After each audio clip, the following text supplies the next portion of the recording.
ನಮ್ಮ ಪ್ರೀತಿಯ ಆತ್ಮೀಯ ಧರ್ಮೇಂದ್ರ ಅಂತ ಅವರ ಹೆಸರಾದರೂ ನಮಗೆಲ್ಲ ಪ್ರೀತಿಯ ಧರ್ಮಣ್ಣ ನನ್ನ ಜೊತೆಗಿದ್ದಾರೆ. ಅಣ್ಣ, ಕಾರ್ಯಕ್ರಮಕ್ಕೆ ಸ್ವಾಗತ. Thank you. ಹೆಂಗಿದ್ದೀರಣ್ಣ? ಸೂಪರ್ ಬಿಂದಾಸ್. ನೀವು ಯಾವಾಗಲೂ ಸೂಪರ್, ಯಾವಾಗಲೂ ಬಿಂದಾಸ್ ಬಿಡಿ. Thank you. ಎಷ್ಟು ವರ್ಷದಿಂದ ಇದ್ದೀರಣ್ಣ ಇಂಡಸ್ಟ್ರಿಯಲ್ಲಿ ನೀವು? ಎಕ್ಸಾಕ್ಟ್ 2001 ಎಂಟ್ರಿ ನಮ್ಮದು ಹುಚ್ಚ ಸಿನಿಮಾ ಸುದೀಪ್ ಅವ್ರ ಜೊತೆ. ಹುಚ್ಚ ಯುವರಾಜ ಎರಡೂ ಸಿನಿಮಾ ರಿಲೀಸ್ ಮುಂಚೆನೇ ಶೂಟಿಂಗ್ ಮಾಡಿದ್ದೆ. ಸೊ ಬಿಫೋರ್ ಕೊರಿಯೋಗ್ರಫಿ ಆಗಿದ್ದವನು ಆ್ಯಕ್ಟರ್ ಆಗಿದ್ದು 2000 ಇಸ್ವಿಗೆ. ಓಕೆ, ಹುಚ್ಚ ಸಿನಿಮಾದಲ್ಲೇ ಫಸ್ಟ್ ಆ್ಯಕ್ಟ್ ಮಾಡಿದ್ದೆ. ಹೌದು, ಆಲ್ಮೋಸ್ಟ್ 26 ವರ್ಷ ಆಗ್ತಾ ಬಂತು. 26ನೇ ವರ್ಷ. 26 ವರ್ಷದ ಈ ಸಿನಿಮಾ ಇಂಡಸ್ಟ್ರಿಯಲ್ಲಿ ನಿಮಗನ್ಸಿರೋ ಹಾಗೆ ನೀವು ನೋಡಿದಂತಹ ಬಹಳ ದೊಡ್ಡ ಬದಲಾವಣೆಗಳೇನು? ಬದಲಾವಣೆ ಅದೇ ನನಗೆ ಈಗ ರೀಸೆಂಟಾಗಿ ನಾವು ನೋಡ್ತಾ ಇರೋದು ಈಗ ಒಂದು 6-7 ವರ್ಷದಿಂದ ಪ್ಯಾನ್ ಇಂಡಿಯಾ ಅನ್ನೋದು ಅಷ್ಟು ಬಿಟ್ಟರೆ, ಪ್ಯಾನ್ ಇಂಡಿಯಾ ಅನ್ನೋದನ್ನು ಬಿಟ್ಟರೆ ಇನ್ನೇನು ನಾವು ಚೇಂಜಸ್ ಏನು ಕಾಣಲಿಲ್ಲ. ಅಣ್ಣ, ಪ್ಯಾನ್ ಇಂಡಿಯಾ ಸಿನಿಮಾ ಪ್ರೇಕ್ಷಕನಿಗೆ ಅದು PAN India, PAN state cinema ಜಗತ್ತಿನ ಒಳಗಿನ ಬದಲಾವಣೆಗಳು ನಾನು ಕೇಳ್ತಾ ಇದ್ದೀನಿ. ಒಳಗಿನ ಬದಲಾವಣೆ ಖಂಡಿತವಾಗಲೂ ಹೇಳೋಕ್ಕಾಗಲ್ಲ. ಅದು ತುಂಬಾ ಆಳ ಇದೆ. ಹೌದಾ? ನಿಜವಾಗ್ಲೂ ತುಂಬಾ ಇದೆ. ಈಗ ನಾವು ಬಂದಿದ್ದು 2000 ಇಸ್ವಿ ಅಂತ ಹೇಳಿದ್ನಲ್ಲ. ಈಗ 2015ವರೆಗೂ ಏನು ನಾವು ಒಂದು ದೊಡ್ಡ ದೊಡ್ಡ ದಿಗ್ಗಜ ಡೈರೆಕ್ಟರ್ಗಳು ಹತ್ರಲ್ಲ ನಾವೇನು ಕೆಲಸ ಮಾಡಿದ್ವಿ, ಆ ಡೈರೆಕ್ಟರ್ಸು ಇವಾಗ ಔಟ್ಡೇಟ್ ಆಗೋಗಿದ್ದಾರೆ.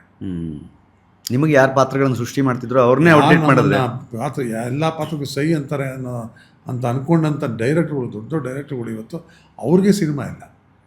ಸೊ ಈಗ ಹೊಸಬ್ರು ಡೈರೆಕ್ಟರ್ಗಳು ಏನಾಗೋಗಿದೆ, ಅಂಥ ದೊಡ್ಡ ದೊಡ್ಡ ಡೈರೆಕ್ಟರ್ ಹತ್ರ ವರ್ಕ್ ಮಾಡಿರೋರಪ್ಪ ಅವರು, ಅಂಥ ದೊಡ್ಡ ದೊಡ್ಡ ಹೀರೋಗಳ ಜೊತೆ ವರ್ಕ್ ಮಾಡೋದ್ರಿಗೆ ಒಂಥರ ಆ್ಯಟಿಟ್ಯೂಡ್ ಇರುತ್ತೆ. ಇವ್ರನ್ನ ಹೆಂಗಪ್ಪ ನಾವು ಬ್ಯಾಲೆನ್ಸ್ ಮಾಡೋದು, ಮೋಸ್ಟ್ಲಿ ನಮ್ಗೆ ಕಷ್ಟ ಆಗ್ಬೋದು, ಬೇಡಪ್ಪ ಇವರು ಅಂದ್ಕೊಂಡು ಕೆಲವರು ಎದುರಿಕೊಂಡೇ ನಮ್ಮನ್ನ ಕರೆಯೋದಕ್ಕೆ ಯೋಚನೆ ಮಾಡ್ತಾರೆ. ನನಗೆ ಡ್ರಾಬ್ಯಾಕೆ ಒಳ್ಳೊಳ್ಳೆ ಹೀರೋಗಳ ಜೊತೆ ಆ್ಯಕ್ಟ್ ಮಾಡಿದೆ ಡ್ರಾಬ್ಯಾಕ್.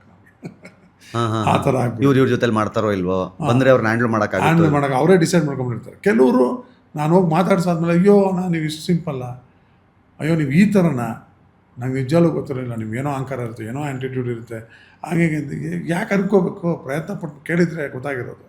ಆ ಥರದಲ್ಲಿ ಒಂದು 4-5 ಜನ ಡೈರೆಕ್ಟರ್ಸ್ ಇವತ್ತು ನನಗೆ ಪಾಪ ಅರ್ಥ ಮಾಡ್ಕೊಂಡು ಈಗ ರೆಗ್ಯುಲರ್ ಟಚಲ್ಲಿದ್ದಾರೆ. ಒಂದು ಟೈಮಲ್ಲಿ ಸಿನಿಮಾಗಳ ಮೇಲೆ ಸಿನಿಮಾ ಸಿಗ್ತಾ ಇರುತ್ತೆ. ನೀವೇ ನಿಮ್ಮ ಡೇಟಿಗೆ ಉಳಿದವ್ರನ್ನ ಮ್ಯಾಚ್ ಮಾಡಬೇಕು ಅನ್ನೋ ಥರದಲ್ಲಿ ಬ್ಯುಸಿಯಾಗಿರ್ತೀರಿ. ಅವಕಾಶಗಳು ಹಾಗೆ ಸಿಗುತ್ತೆ, ಪಾತ್ರಗಳು ಹಾಗೆ ಸಿಗ್ತವೆ, ಸಕ್ಸಸ್ಸು ಹಾಗೆ ಸಿಗುತ್ತೆ, ಐಡೆಂಟಿಟಿನೂ ಹಾಗೆ ಸಿಗುತ್ತೆ. But all of the sudden ಒಂದಿಷ್ಟು ಹೊಸ ತಂಡಗಳು ಬರ್ತವೆ, ಅವ್ರಿಗೆ ಬೇಕಾದ ಹಾಗೆ ಸಿನಿಮಾಗಳನ್ನ ಮಾಡೋಕ್ಕೆ ಶುರು ಮಾಡ್ತಾರೆ. ಇವ್ರು ಯಾರೋ ನಮ್ಮವ್ರಲ್ಲ ಅನ್ನೋ ಥರ ನೋಡೋಕ್ಕೆ ಶುರು ಮಾಡ್ತಾರೆ. ಆದರೆ ನಾನು ಅದೇ ಫ್ಯಾಮಿಲಿಯಲ್ಲಿ ಇದ್ದವನು, ನಾನು ಆ ಫ್ಯಾಮಿಲಿ ಒಬ್ಬ ಹಿರಿಯ ಅಂತ ಗೊತ್ತಿದ್ದು ನಿಮ್ಮ ಮುಂದೆ ಬಂದವ್ರು ಹೀಗೆ ಟ್ರೀಟ್ ಮಾಡಿದಾಗ ಹೌ ಯು ಫೀಲ್? ಅಂದರೆ that is like cinema is not just ಒಂದು industry, it's a emotion. Exactly. ಅಲ್ಲೊಂದು ಭಾವನೆ ಇದೆ. ಆ ಭಾವನೆಗಳನ್ನು ಗಮನದಲ್ಲಿ ಇಟ್ಕೊಂಡು ನೋಡಿದಾಗ ಹೇಗೆ ಕಾಣಿಸುತ್ತೆ ನಿಮಗೆ ಇವತ್ತಿನ ಚಿತ್ರರಂಗ? ಯುವರಾಜ ಸಿನಿಮಾ ಶಿವರಾಜ್ ಕುಮಾರ್ ಅವ್ರದ್ದು, ನಾನು ಆಪೋಸಿಟ್ ಮೇಯ್ನ್ ವಿಲನ್. ಅದು ನನಗೂ ಏಷ್ಯಾ ಟಾಪ್ ಮಾಡೋ ಲೀಸಾರೆ ಅಂತ ಹೀರೋ, ಶಿವಣ್ಣಂಗೆ ಭಾವನ ಪಾಣಿ ಅಂತ ಹೀರೋ, ಅಂಥ ಒಂದು ಮೇಜರ್ ರೋಲ್ ಕೊಟ್ಟಿದೆ. ಆಮೇಲೆ ನನ್ನ ಕ್ಯಾರೆಕ್ಟ್ರು, ನನ್ನ ಪರ್ಫಾರ್ಮೆನ್ಸ್ ಎಲ್ಲ ಇಷ್ಟಪಟ್ಟು ತೆಲುಗಿಗೆ ಪೂರಿ ಜಗನ್ನಾಥ್ ಅಂತವ್ರು ಕರೆದಿದ್ದ ನಾನು.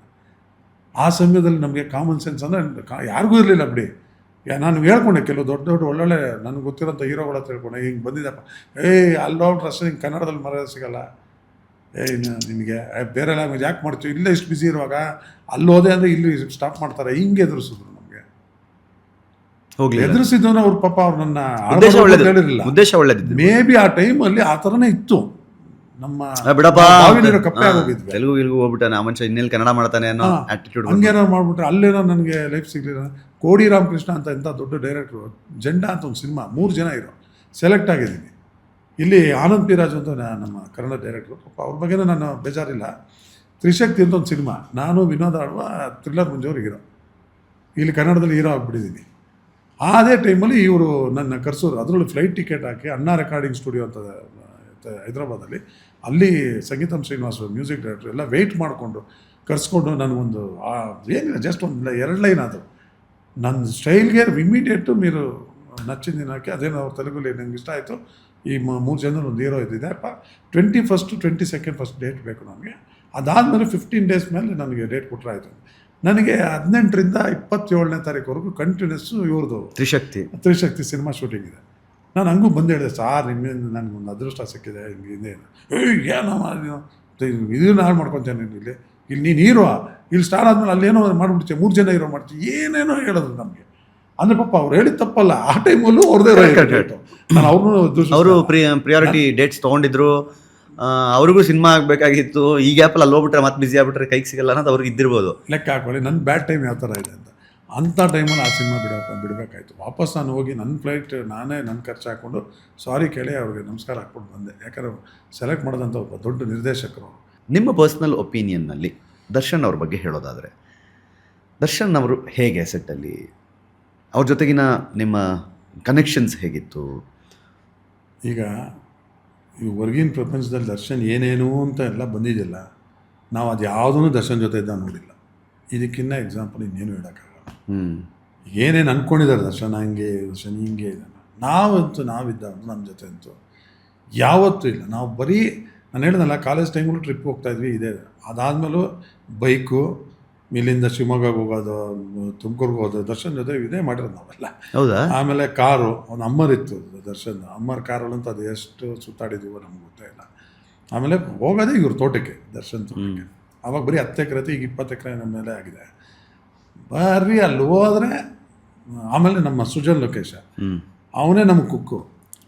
ಎಂಥ ಕುಕ್ಕು ಗೊತ್ತಾ? ಹೌದಾ? ಅಯ್ಯೋ, ಅವ್ನು ಆರಾಮಾಗಿ ಒಂದು ಮದುವೆ ಮನೆಗೆ ಮಾಡ್ತಾನೆ ಅಡುಗೆ. ಅಷ್ಟು ಜನಕ್ಕೆ ಮಾಡ್ತಾನೆ ಅವನು, ಅಷ್ಟು ಕೆಪಾಸಿಟಿ ಅವನಿಗೆ, ಅಷ್ಟು ಚೆನ್ನಾಗಿ ಅಡುಗೆ ಮಾಡ್ತಾನೆ ನಮ್ಮ ಸುಜನ್ ಲೋಕೇಶ್. ಅವಾಗೆಲ್ಲ ಫಾರ್ಮ್ ಹೌಸ್ಗೆ ಹೋದರೆ ಅವ್ನು ಅಡುಗೆ ಡಿಪಾರ್ಟ್ಮೆಂಟ್ ಹೋಗಿ, ನಾವೆಲ್ಲ ಕ್ರಿಕೆಟು ಅದು ಇದು ಆಡಿ ಎಲ್ಲ ಮುಗಿದ ಮೇಲೆ ಫುಟ್ಬಾಲ್ ರೆಡಿ ಇರೋದು ತಿಂತಾಯಿದ್ವಿ. ಇಷ್ಟೇ ಎಂಜಾಯ್ ಮಾಡಿರೋದು ನಾವು, ಇಷ್ಟೇ ಸೂಪರಾಗಿ. ಫ್ರೆಂಡ್ ಸರ್ಕಲ್ನ ತುಂಬ ಚೆನ್ನಾಗಿ ನೋಡ್ಕೋತಾ ಇದ್ರು ದರ್ಶನ್ ಅವರು. ನಾನು ಹೇಳ್ತೀನಲ್ಲ, ಅದಕ್ಕೊಂದು ಆಲ್ಟರ್ನೇಟಿವೇ ಇಲ್ಲ ಅನ್ನೋ ಥರ. ಆಲ್ಟರ್ನೇಟಿವು ಇಲ್ಲ. ಜೊತೆ ನಾವು ಇರೋವರೆಗೂ ಮಲಗೋವರೆಗೂ ಅವ್ನ ಗಮನ ದರ್ಶನ್ ನೋಡ್ಕೊಳ್ಳೋದು. ನಮಗೆ ಇದಾಯ್ತಾ, ಇವ್ರಿಗೂ ಇದೋಯ್ತಾ, ಅವ್ರು ಎಲ್ಲ ಕೊಟ್ಟಿದ್ದೀರಾ, ಇದು ಮಾಡಿದ್ರಾ, ಫುಡ್ ರೆಡಿ ಆಯಿತಾ. ಆಮೇಲೆ ಯಾವುದೇ ಒಂದು ಊರಿಗೆ ಹೋಗ್ಬೇಕಾದ್ರೆ ಇಲ್ಲಿಂದಾನೆ ಪ್ರಿಪ್ರೇಷನ್ ಎಷ್ಟು ಚೆನ್ನಾಗಿ ಮಾಡೋದಂದರೆ, ಎಷ್ಟು ಜನ ಇದ್ದೀವಿ, ಇವ್ನಿಗೆ ಸಪ್ರೇಟ್ ಬೇಕು, ಅವನು ಕುಡಿಯಲ್ಲ ಸೇದಲ್ಲ ತಮ್ಮ, ಅವ್ನಿಗೆ ಹಿಂಗಿರಬೇಕು. ಪಾಪ ಅಷ್ಟೆಲ್ಲ ತುಂಬಾ ಇದಾಗಿ ನೋಡ್ಕೊಳ್ಳೋದು ದರ್ಶನ್. ಅದು ಅಂದರೆ ತುಂಬ ಕೈಂಡ್ ಹಾರ್ಟೆಡ್ ಪರ್ಸನ್. ನಾವು ದರ್ಶನ್ ಕೋಟಿಗಳು ಅನ್ನೋದು ಲೆಕ್ಕ ಇಲ್ಲದೆ ಇರೋ ಲೆವೆಲ್ಗೆ ಸಂಭಾವನೆ ತೊಗೊಳೋ ಲೆವೆಲ್ಗೆ ಸಂಪಾದನೆ ಮಾಡಿದ ಮೇಲೆ ಮಾಡಿದಂಥ ಸಹಾಯ ದಾನ ಧರ್ಮ ಅನ್ನಲ್ಲ. ಅದಕ್ಕೆ ಮುಂಚೆ ಇನ್ನೂ ಕೋಟಿ ಸೇರೋವಾಗಲೇ ದಾನ ಧರ್ಮ ಇತ್ತು. ಹೌದಾ? ಅಂಥ ಒಳ್ಳೆ ಮನಸ್ಸು ನಾನು ನೋಡಿದ್ದೀನಿ, ಖಂಡಿತವಾಗ್ಲೂ ನೋಡಿದ್ದೀನಿ. ಒಂದು ಟೈಮಲ್ಲಿ ಧ್ರುವ ಪಿಕ್ಚರ್ಸು ಶೂಟಿಂಗ್ ಮಾಡ್ತಿರ್ಬೇಕಾದ್ರೆ ಬರೀ ಒಂದು ಸಿಯಾರ ಕಾರ್ ತೊಗೋಬೇಕಾದ್ರೆ ಎಷ್ಟು ಕಷ್ಟಪಡ್ತಿದ್ದ. ಅದಕ್ಕೆ ಪ್ರೊಡ್ಯೂಸರ್ ಹತ್ರ ಹೋಗಿ ಕೇಳಿದಾಗ ಪಾಪ ಅವ್ರು ಅನುಭವಿಸಿದ್ದು ನಾವು ನೋಡಿದ್ದೀವಿ. ಅಂದರೆ ಕಾರ್ ತೊಗೊಳಕ್ಕೋಸ್ಕರ ಪ್ರೊಡ್ಯೂಸರ್ ಹತ್ರ ರಿಕ್ವೆಸ್ಟ್ ಮಾಡಿ, ರಿಕ್ವೆಸ್ಟ್ ಇದೆ. ಅವ್ರ ಪೇಮೆಂಟ್ನ ಸ್ವಲ್ಪ ಲೇಟ್ ಆಗಿತ್ತು, ಕೊಡೋದು ಪ್ರೊಡ್ಯೂಸರ್ ಲೇಟ್ ಆದಾಗ ಅವ್ನು ಪಾಪ ಬದಲಾಡ್ತಾರೆ. ಯಾಕಂದರೆ ಕಾರ್ ಬೇರೆಯವ್ರು ತೊಗೊಂಡ್ರೆ ಒಳ್ಳೆ ರೇಟಿಗೆ ಸಿಗ್ತಾ ಇದೆ, ಸೆಕೆಂಡ್ ಪಾಪ ಶೋರೂಮ್ದಲ್ಲ.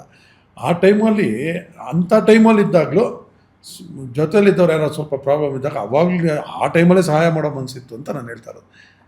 ಈಗ ಬಿಡಿ, ಕಾಟೇರ ಟೈಮಲ್ಲೆಲ್ಲ ಅವರು ಕೋಟಿ ಅನ್ನೋದು 10 ಕೋಟಿ 20 ಕೋಟಿ ಲೆವೆಲ್ ತೊಗೊಳ್ಳೋಲ್ಲ ಇದು ಬಂದ್ರು, ಅದು ಹಂಗೆ ನಡ್ಕೊಂಡ್ಬಂತು ಬಿಡಿ ದಾನಧರ್ಮ. ಬಟ್ ಅವಾಗಲೇ ಅವರೇ ಕಷ್ಟದಲ್ಲಿದ್ದು ಕಷ್ಟ ನೋಡಿಕೊಂಡು ಒಂದು ಸ್ಥಾನಕ್ಕೆ ಬರೋಕ್ಕೆ ಇನ್ನೂ ಸ್ಟೆಪ್ ಬೈ ಸ್ಟೆಪ್ ಇರುವಾಗಲೇ ಆ ಮನಸ್ಸಿತ್ತು. ಅದು ನಾನು ನೋಡಿದ್ದೀನಿ ದರ್ಶನ್. ಈಗಿನ ಸಿಚುವೇಶನ್ನು, ಈಗಿನ ಪರಿಸ್ಥಿತಿ, ಈಗ ಆಗಿರೋ ಅಂದರೆ ಆಗಬಾರ್ದಿತ್ತು. ಇಂಡಸ್ಟ್ರಿಗೂ ಒಂದು ಬಹಳ ದೊಡ್ಡ ನಷ್ಟ. ಒಬ್ಬ ಮನುಷ್ಯನಾಗಿ ನೋಡಿದಾಗ ಅವ್ರ ಫ್ರೆಂಡ್ ಸರ್ಕಲ್ಗಳಿಗೋ ಫ್ಯಾಮಿಲಿಗೋ ಎಲ್ಲರಿಗೂ ಒಂದು ಬೇಜಾರಿದೆ. ನೀವು ಹೆಂಗೆ ನೋಡ್ತೀರಿ ಇದನ್ನು?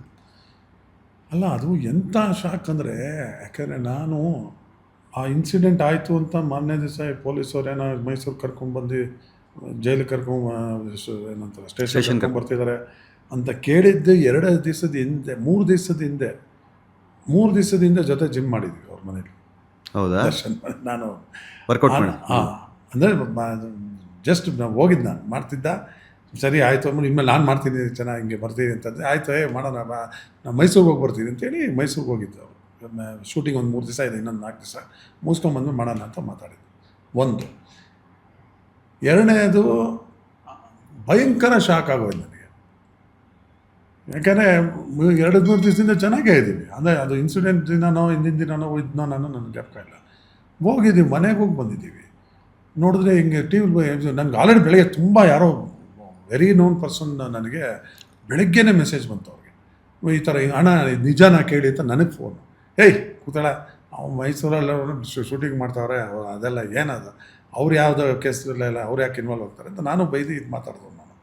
ಆಮೇಲೆ ನೋಡಿದ್ರೆ ಅದು ಹಿಂಗಾಗಿ ಯಾರಿಂದನೋ ಏನೋ ಅವ್ರು ಹೋಗಿ ಅಟೆಂಡ್ ಮಾಡಿ ನೋಡೋಕ್ಕೆ ಹೋಗಿದ್ದು ಏನಕ್ಕಾಯ್ತು, ಇವತ್ತು ಈ ಥರ ಸ್ಟೇಜಲ್ಲಿ ದರ್ಶನ ನೋಡೋಂಗಾಯ್ತು. ನಿಜವಾಗ್ಲೂ ಹೇಳ್ತೀನಲ್ಲ, ಅವನ ಮೌನನೇ ನೋಡಿದ್ರೆ ನನಗೆ ಯಾಕೆ ಅಂದರೆ ಎಲ್ಲ ಸರಪಳಿ ಅವ್ರ ಹೆಸರು ಆ ನೇಮ್ಗೆ ಸುತ್ಕೊಂಡ್ಬಿಟ್ಟಿದೆ ಅಂತ ನನ್ನ ಪ್ರಕಾರ ಅನ್ನಿಸ್ತದೆ. ಗೊತ್ತಿಲ್ಲ ಅನ್ನೋದಷ್ಟೇ ನಮ್ಗೆ. ವೈಯಕ್ತಿಕವಾಗಿ ನಿಮ್ಮ ಮನಸ್ಸು ಒಪ್ಕೊಳ್ಳಲ್ಲ ಅದನ್ನು, ಒಪ್ಕೊಳ್ಳೋಕ್ಕೆ ಆಶ್ಚರ್ಯ, ಇಂಪಾಸಿಬಲ್ ಅನ್ನೋ ಥರ. ತಮಾಷೆಗೆ ಯಾರಿಗಾರು ಹಿಂಗೆ ಹೊಡೆದಿದ್ರು ಬೆಳಗ್ಗೆ ಹೋಗ್ಬಿಟ್ಟು ಅವ್ನಿಗೆ ಟ್ರೀಟ್ಮೆಂಟ್ ದುಡ್ಡು ಕೊಡೋದಲ್ಲದೆ ಸಾರಿ ಕೇಳ್ಬಿಟ್ಟು ಬರ್ತಾನೆ. ಆ ಥರ ಮನಸ್ಸು ದರ್ಶನ್ ನಾನು ನೋಡಿರೋದು. ಹೆಂಗೆ ನಾವು ಇದನ್ನು ಡೈಜೆಸ್ಟ್ ಮಾಡ್ಕೊಳಕ್ಕಾಗತ್ತೆ? ಅನುಭವಿಸ್ಬೇಕಷ್ಟೇ ನಾವು. ಏನು ಆಗುತ್ತೆ ಫೈನಲ್, ಈಗೇನೋ ದೇವ್ರದಿಂದ ಫಾಸ್ಟ್ ಟ್ರ್ಯಾಕ್ ಥರ ಏನೋ ಆಗ್ತಾಯಿದೆ, ಒಂದೊಂದು ವರ್ಷದೊಳಗೆ ಕ್ಲಿಯರ್ ಆಗೋಗಿ ಬಂದುಬಿಟ್ರೆ ಸಾಕು, ಅಷ್ಟೇ ಸಾಕು. ಇಂಡಸ್ಟ್ರೀಸ್ ಒಂದು ಲೆಕ್ಕಾಚಾರದಲ್ಲಿ ಬೇರೆಯವರೆಲ್ಲ ಇರೋಗಳು ನಮ್ಮ ಸಸ್ಟೈನ್ ಆಗಿ ಮೇಂಟೈನ್ ಮಾಡ್ತಿದ್ದಾರೆ, ಇಲ್ಲ ಅಂತಲ್ಲ. ಬಟ್ ಅವು ಬಂದರೆ ಕನ್ನಡಕ್ಕೇ ಸೀಮಿತವಾಗಿರೋಂಥ ಸ್ಟಾರು ಅವು ಬೇಕು. ನಷ್ಟ ಅಂತೂ ಆಗಿದೆ ಅವರು ಇಂಡಸ್ಟ್ರಿ. ಕೂಡ ಇರಬೇಕು ನಮಗೆ ಅಂತ. ಸುದೀಪ್ ಅವ್ರ ಜೊತೆಗೂ ನೀವು ಸಿನಿಮಾಗಳನ್ನು ಮಾಡಿದ್ದೀರಾ, ಅದರಲ್ಲೂ ಇಡೀ ಸಿನಿಮಾ ಫುಲ್ ಇಬ್ಬರು ಜೊತೆಯಲ್ಲಿ ಸಿನಿಮಾ ಮಾಡಿರುವಂಥ ಸಿನಿಮಾಗಳನ್ನ ಮಾಡಿದ್ದೀರಾ. ನೀವು ಹೇಗೆ ನೋಡ್ತೀರಿ ಸುದೀಪ್ ಅವ್ರನ್ನ? ಅಯ್ಯಯ್ಯೋ, ನಂದು ಸುದೀಪ್ದು ಇನ್ನೂ ಬೇರೆ ಥರ.